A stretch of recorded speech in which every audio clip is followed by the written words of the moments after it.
16 दिसंबर 2024 और आगरे में एक मोहल्ला था। उसी घर के बाहर एक मीटर लगना था। अब मीटर के लिए मोहल्ले में ही बवाल हो जाता है और उसके बाद वहाँ पर एक युवक जिसके घर के बाहर मीटर लग रहा था वह अपने घर के ऊपर चढ़ता है, कुछ पत्थर उन लोगों पर फेंकने लगता है और उसके बाद जो वहाँ मोहल्ले में रहने वाले लोग पुलिस को सूचना देते हैं। अब पुलिस के आने से पहले ही वह युवक जिसका नाम था अरशद और उम्र थी तकरीबन 24 साल, वह घर से फरार हो जाता है। और जब अरशद के माँ पिता को बताया जाता है, पुलिस समझाते हैं कि आगे से वह ऐसा ना करे, नहीं तो उसको जेल तक जाना पड़ेगा।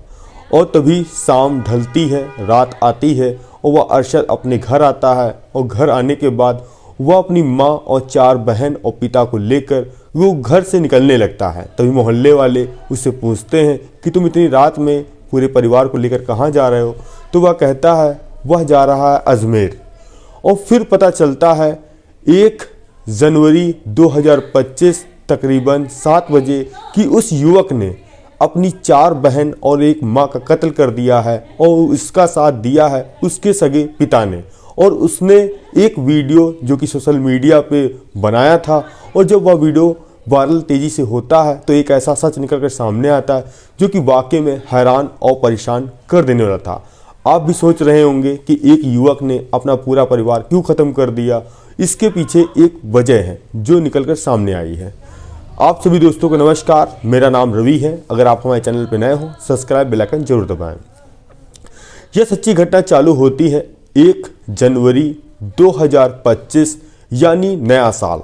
अभी दिन शुरू ही हुआ था, तभी जो वहाँ का इलाका था जो कि उत्तर प्रदेश का ज़िला यानी लखनऊ जो कि राजधानी है और उसी के अंतर्गत एक रेलवे स्टेशन जो कि बहुत ही मशहूर है चारबाग, और उसी के पास एक इलाका है जो कि नाका, और उसी होटल यानी सरनजीत होटल में कमरा नंबर 109 से तकरीबन सुबह के करीब 5:30 बजे एक युवक निकलता है अपने पिता के साथ। पहले वह पिता को अपने चारबाग छोड़ता है और उसके पास ही एक थाना है हुसैनगंज, वहाँ जाता है और कहता है कि मैंने अपनी 4 बहन और माँ का कत्ल कर दिया है और मुझे आप गिरफ्तार कर लीजिए। जैसे ही यह बात पुलिस वाले सुनते हैं वह भी बिल्कुल हैरान हो जाते हैं कि आखिर नए साल के पहले दिन इस युवक ने ऐसा क्या किया, और उनको कहीं ना कहीं लगता है ऐसा तो नहीं या कोई मेंटली डिस्टर्ब या पागल हो। अब पुलिस वाले उसको अपनी जीप में बैठालते हैं और नाका की ओर चलते हैं जो सरनजीत होटल था। और जैसे ही होटल के स्टाफ देखता है कि उस युवक के साथ पुलिस आई है, वह भी हैरान, क्योंकि उनको भी अभी किसी चीज़ का कोई आभास नहीं था। अब जैसे ही कमरा नंबर 109 खोला जाता है, देखा जाता है कि उसमें ये कमरे के अंदर 5 लाशें हैं, जो कि पहली लाश उसकी माँ आशमा और दूसरी लाश थी आलिया जिसकी उम्र तकरीबन 9 साल, और जो तीसरी थी अक्षा जिसकी उम्र करीब 16 साल, और जो चौथी थी अलीशा, और 5वीं थी रहमीन की। अब पुलिस वाले उनकी सबकी नफ्स टटोलते हैं तो पता चलता है उन सभी की मौत हो गई है। अब जब उससे वजह पूछते हैं तो एक ऐसी वजह निकल कर सामने है जो वाकई में हैरान और परेशान कर देने थी। अब पुलिस वाले सबसे पहले होटल के स्टाफ से पूछताछ करते हैं, तभी होटल का जो स्टाफ बताता है कि यह युवक तकरीबन 30 दिसंबर 2024 3:20 पर अपने पिता और माँ और 4 बहनों के साथ आया था और इसने कहा था कि मुझे होटल में 5 बेड का कमरा चाहिए। और होटल वाले ने पूछा कि तुम्हें क्या काम है, तो उसने कहा कि मैं नए साल का जश्न मनाने यानी लखनऊ घूमने आगरा से आया हूँ। तभी होटल के स्टाफ ने सभी की वोटर आईडी ली और रजिस्टर में एंट्री की और उसके बाद वह सब लोग कमरे में चले गए।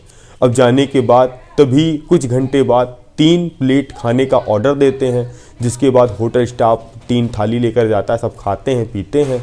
और फिर आज उनको पता चलता है कि इस युवक ने अपने ही परिवार के 5 लोगों को कत्ल कर दिया। अब पुलिस वाले उससे पूछताछ करते हैं तो उस युवक ने एक वीडियो भी बना कर रखा था। उस वीडियो में वह कह रहा था कि मेरे ही धर्म के लोग मुझे परेशान कर रहे हैं और मुझे और मेरे पिता को मारना चाहते हैं, इसीलिए मैं अपनी 4 बहन और माँ को अपने आप ख़त्म कर रहा हूँ, क्योंकि अगर हम लोगों को कुछ हो जाएगा तो मेरी बहनें माँ कहाँ रहेगी। और उसने इतना आरोप लगाया कि वो मेरी बहनों को बेंगलोर में बेचने वाले थे और इसीलिए मैंने यह कदम उठाया।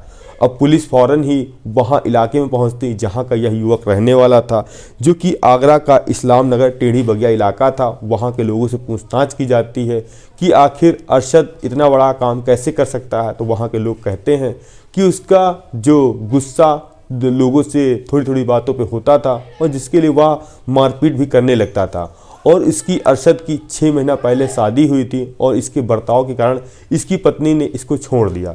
अब जैसे ही उससे पूछताछ होती है अरशद से, वह कहता है, एक वीडियो भी उसने बनाया था जिसमें वह कह रहा है कि मैं 15 दिन से भटक रहा हूँ, मेरा वहीं के लोग जो कि मेरा घर है वह कब्जा करना चाहते हैं और इसीलिए मैंने इस्लाम धर्म छोड़ने का फ़ैसला लिया है, मैं हिंदू धर्म अपनाना चाहता हूँ।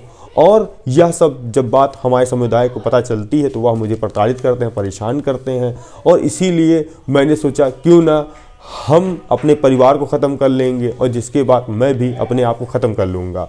अब पुलिस प्रशासन इसमें सख्त होता है और उससे बारीकी पूछी जाती तो वह कहता है कि यह मैंने समय जगह इसलिए चुना क्योंकि मुझे पता था 31 दिसंबर की रात में जश्न होगा, तभी मैं जाता हूं मार्केट और मार्केट से कुछ नशीली दवाइयां और यानी कहें अल्कोहल भी लेकर आता हूं और उसके बाद कुछ कपड़ा जो कि कमरे में रखा था।